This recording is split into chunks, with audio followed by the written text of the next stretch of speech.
Hello, and welcome to the Power of Food. My name is Chef Dr. Robert Dell'Amore. It's a pleasure to be working with the lovely Maggie Rush from Plain Age Library. And we're going to do chicken tostados. Chicken tostados is one of my favorite classes, one of my favorite dishes. It's going to feature the tostado shell here, which is a thick, crunchy taco shell, just a little bit crunchier, and it's flat. And you're going to love it. This recipe is one of these recipes that sneak up on you. You think it's very simple, it's going to be very plain, and it's absolutely delicious.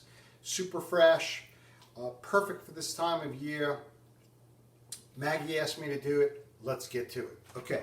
First thing we're going to do is take our chicken thigh here, which I have cleaned. And by the way, with the chicken tostadas, you can use breast meat or thigh meat. I've removed all of the skin and extraneous fat. Now I'm going to show you how to debone the thigh so it cooks in a fraction of the time. You can prepare it 10 different ways, in the saute pan or on the grill or boiling it like we're going to do today. Okay. While I'm doing this, I'm going to get my water boiling. Okay, so I'm turning on my gas here. I've got my cover on so it boils in half the time.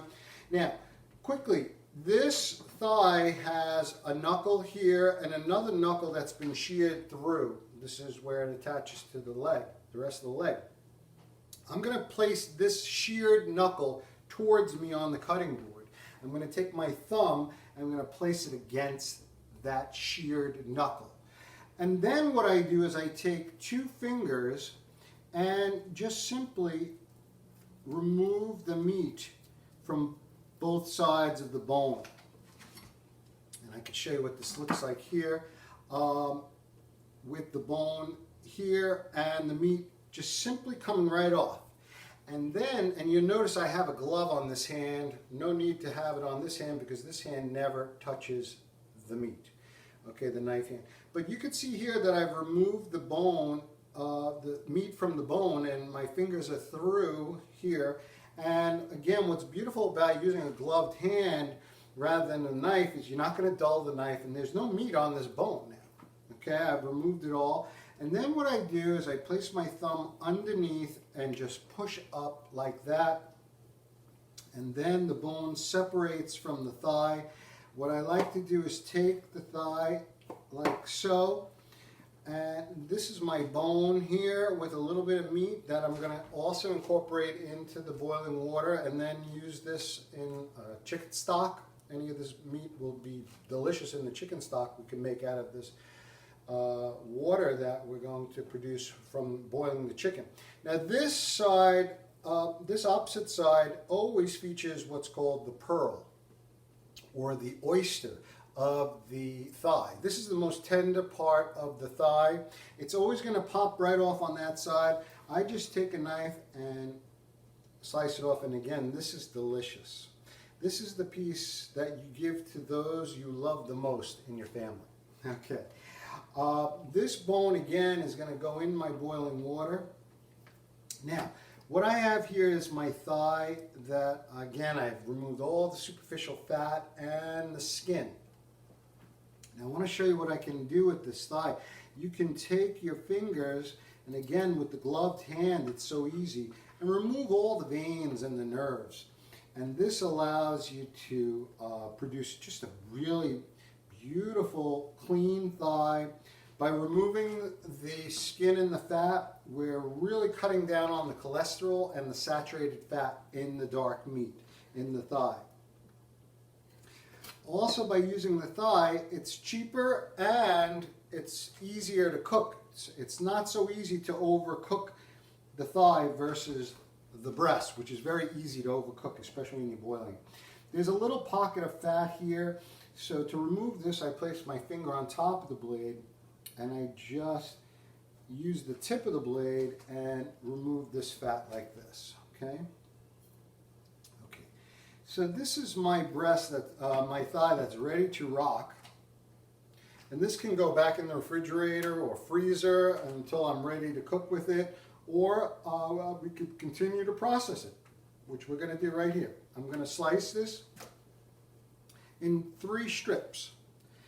And this is typically what I do with the thigh, where I cut it into strips, and we can skewer this. This is delicious on a skewer, or first marinated and then skewered. But look at this beautiful thigh meat here. No saturated fat, and very little saturated fat because we removed the skin and that extraneous fat. And I like to take a few minutes to do this because it really ends up with you end up with a much better product. Okay, so these are ready. My water is almost boiling. I'm going to introduce my chicken and my bone and my oyster or pearl of the thigh. And that's going to go in my hot water. And we're going to just take this and throw this way. Okay, so getting the chicken started here is key. What we're also going to do is I'm going to remove this quickly, and then we're going to take half an onion, and we're going to add half an onion to this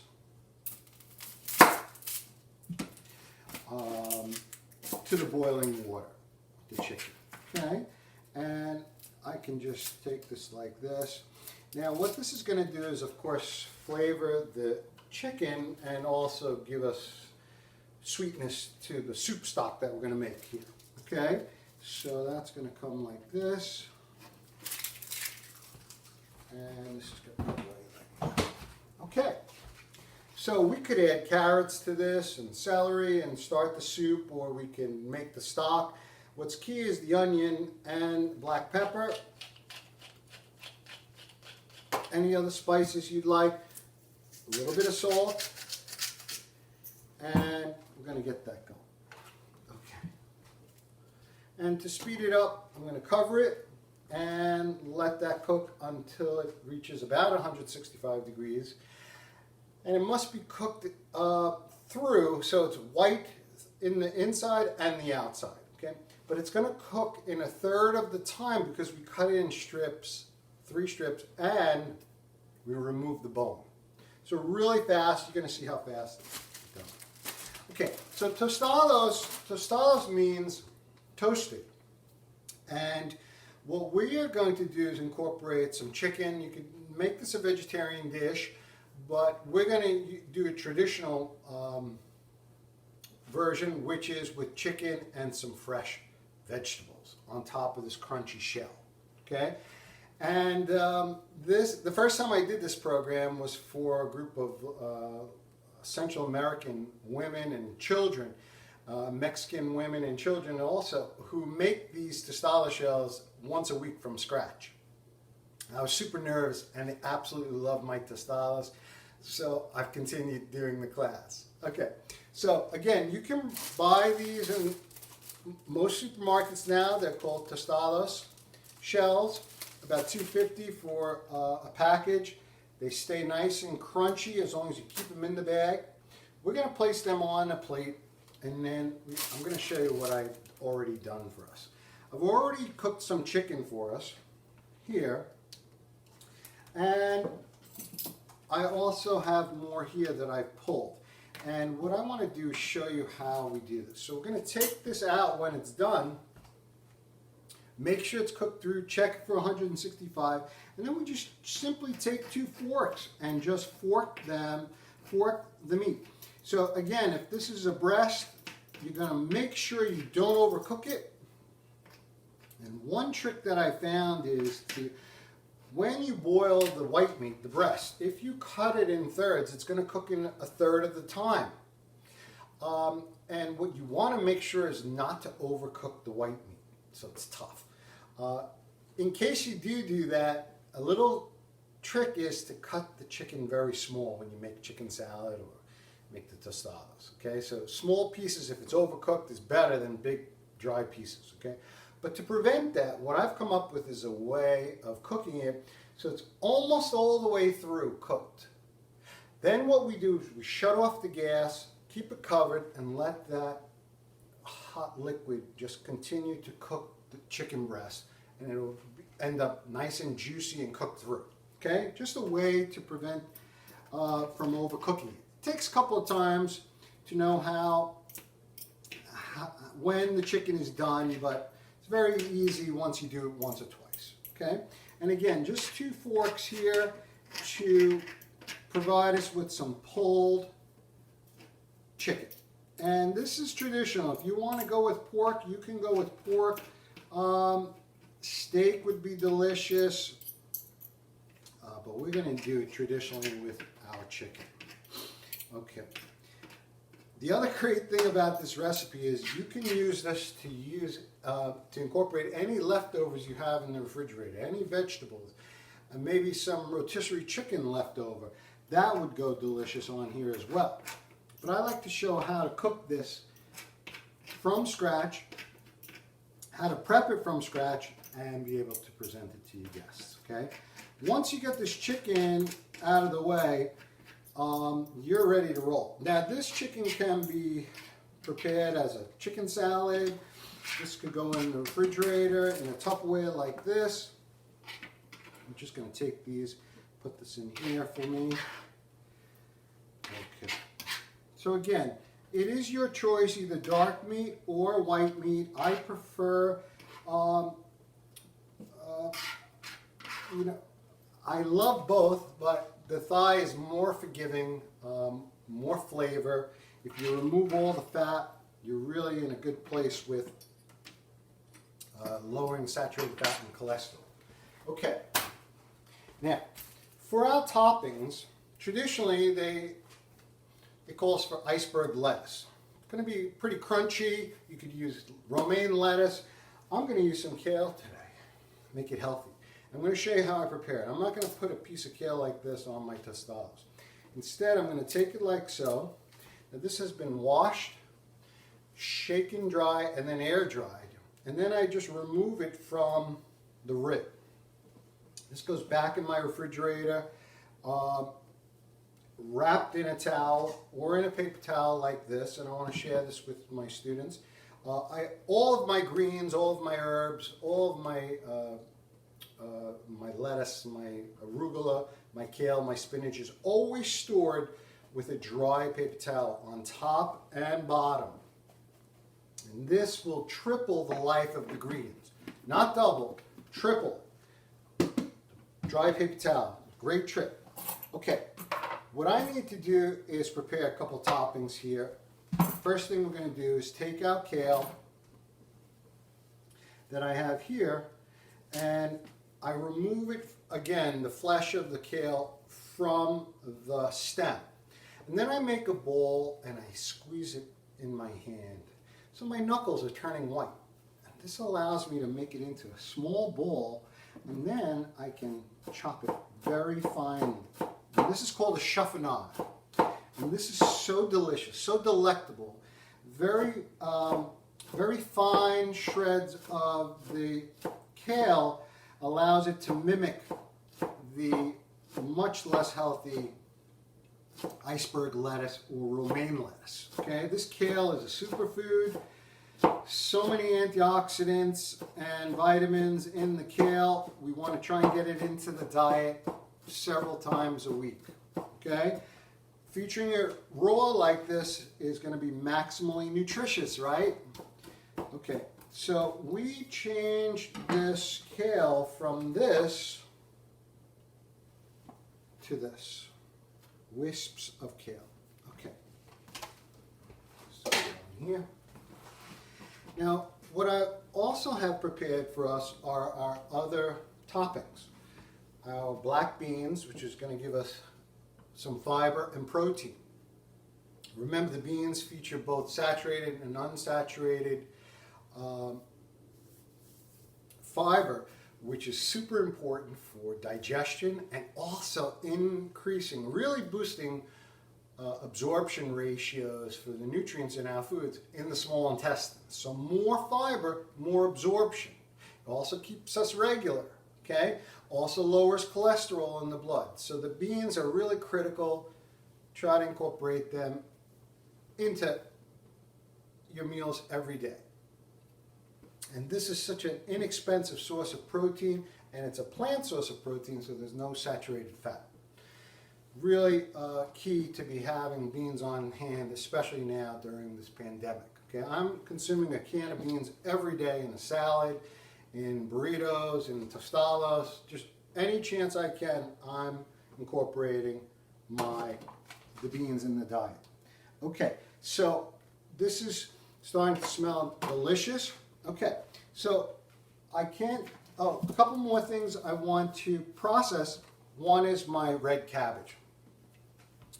And this adds crunch and color and cancer-fighting antioxidants. Look up cruciferous vegetables like kale, cabbage, cauliflower, broccoli rabe, Brussels sprouts. These cruciferous vegetables have been proven to prevent oxidative changes, which leads to cell change, to normal cells to cancerous cells. So look it up, get the cruciferous vegetables into the diet. They're so delicious. Raw, maximally nutritious. Now to process this, what I do is I slice it very thinly like so. And I want to show you what I'm doing. I have 4 fingers behind, thumbkin is on top. And what I've done is moved my hand from here, my knife hand, here to here. And what this allows me to do is slice very thinly.